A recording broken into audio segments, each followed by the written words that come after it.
Yanderes, you either hate them, you love them, or you don't get the appeal. However, it's undeniable that they are one of the most popular tropes from Japanese media. Video games, animes, mangas, blogs, videos, visual novels, etc., all surrounding this one trope. The popularity is undeniable. So in this video, we will be going over the most influential characters that helped popularize and solidify this trope. Without further ado, let's get into it. The term yandere comes from a combination of yanderu, meaning mentally sick, and dere, a mimetic word for being love-struck. Yandere is a term used to describe a character that is sick from too much love.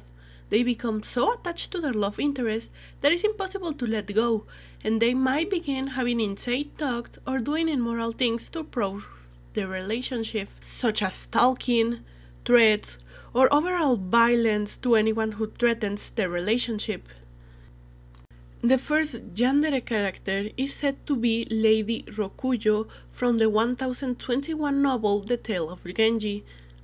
Lady Rokuyo is a mistress of Hikaru Genji, with whom she becomes infatuated and jealous of his other lovers, going as far as to unconsciously project her spirit out of her body, possess a pregnant woman so she has a miscarriage and dies.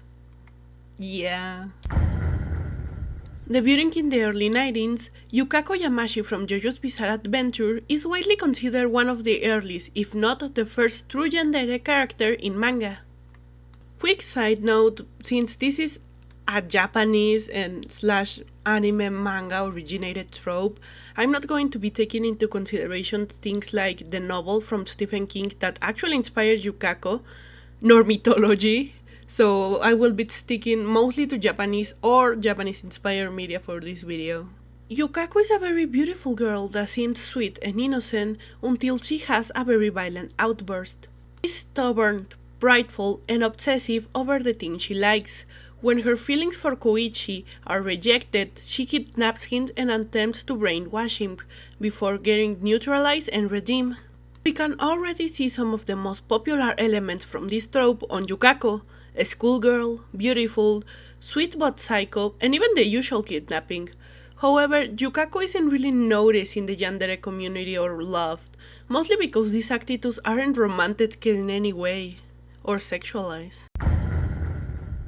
From the infamous school days, Kotonoha is intelligent, gentle, polite, and well-educated, with a reserved and soft character, and after her boyfriend is basically a piece of shit with everyone, she slowly becomes more and more desperate until she kills him, opens up a girl so she can have his babies, and rides into the sunset with his decapitated head.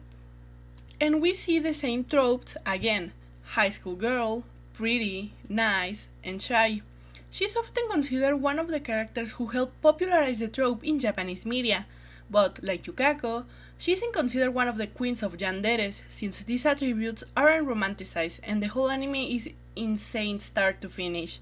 However, this next character is the opposite type of yandere, and the one I believe to be the most famous and influential character in this list. A moment of silence for everyone unaware of this masterpiece. Y aquí hasta tu novia tenga miedo de ti. Tonterías, yo que soy feliz conmigo. ¿A que sí, mi amor? Claro, cielo, pero no mates a nadie, por favor. Dile a Lucy que no soy tan mala. If I had to name one single character as the queen of yanderes, it would definitely be Juno Gasai. The plot of Future Diary seems very confusing, so I'm not even going to try to explain it, but come on, do I really need to say anything? She's often cited as the definitive example of a yandere.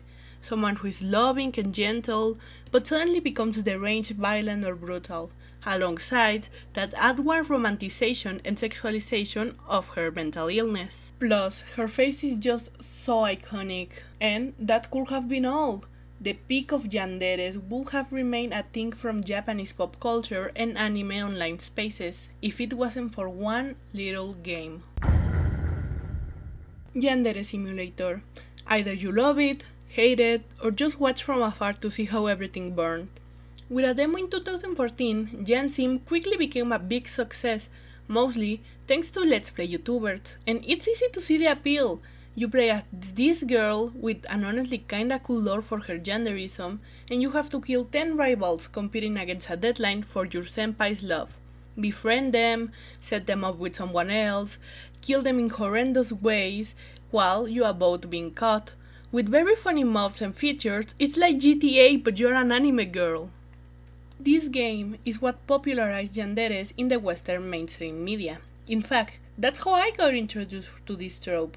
Things like yandere having a senpai or rivals most likely come from this game, as well as the multiple fan songs that has managed to remain quite relevant despite the years.